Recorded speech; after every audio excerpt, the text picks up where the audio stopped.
DVD Era TV back at y'all with another one. Y'all know the slogan. Today we gonna talk about the reason Beanie Sigel wanted to smack Drake. Now let's get into it. Mixtapes and DVDs is my era. Facts. We did it better. Yep. Pelly leathers, Facts. ACG boots. We 80s babies and early 90s when it got Yo, grimy. it's I real. was out of this world, you could not find me unless you check the lobby. Hustling was my hobby. We was lobby boys Yep. before Jim Jones. You could catch me in Harlem eating Jimbos. Look, man, if you support the channel and you rock with me, get yourself some DVD Era t-shirts, man.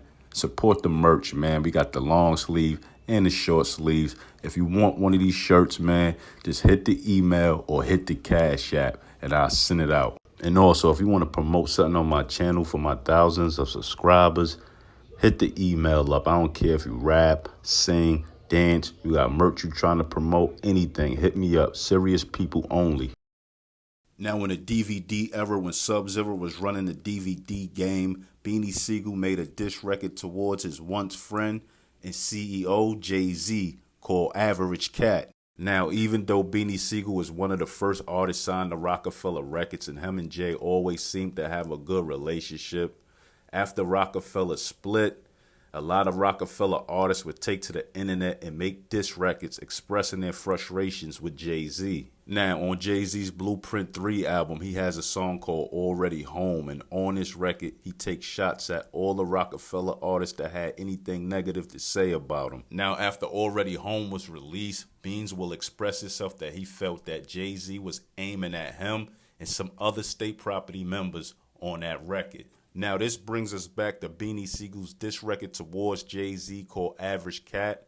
So after Already Home was put out, Beanie Sigel responded with a song called Average Cat where he expressed his frustrations towards Jay-Z. Now, Beans was just saying that Jay-Z never answered none of his phone calls when he was locked up for a year and a day, didn't send him no pictures or come to visit him, and he showed up to one of Jay-Z concerts in the front row. He had the feds come escort him out. Now, Beans also says when he was locked up and he was going to court, the judge asked Jay-Z if they was to release Beans that day to him that day, will he be responsible for Beans? And Jay-Z said no, and they sent him back to jail, and that really hurted Beans' heart. I guess Beans felt like even if he didn't feel he was going to be responsible for him, at least say yeah to the judge so they could let him go from jail. Now, I could see why Jay-Z said he wouldn't be responsible for Beans, because Beans was a wild boy at the time. And you never know when he was going wild out. So Jay probably felt like if he said he was responsible, he would have got in some kind of trouble or something. But come on, Jay.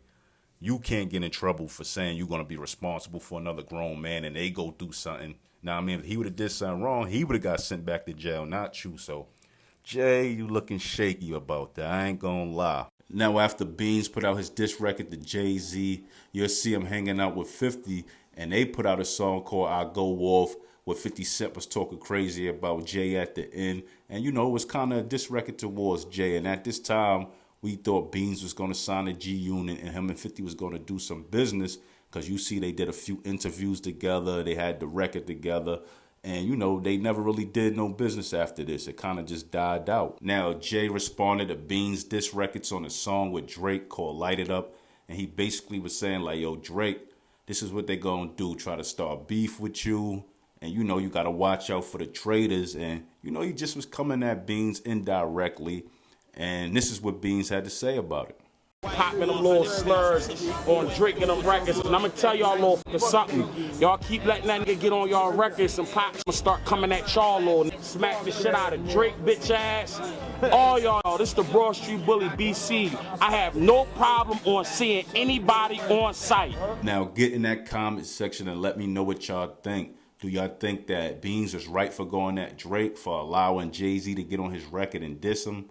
Or as a newer artist, because at this time, Drake was a newer artist, he ain't really got no say, so he just got to let Jay-Z get on his song and do him. What y'all think? Should Drake be held accountable for what Jay said? Or it ain't got nothing to do with him? He just need that verse from Jay. Whatever Jay say is what Jay say. Let me know in the comment section. Like, comment, subscribe. Hit that notification bell, and I'm out. 1.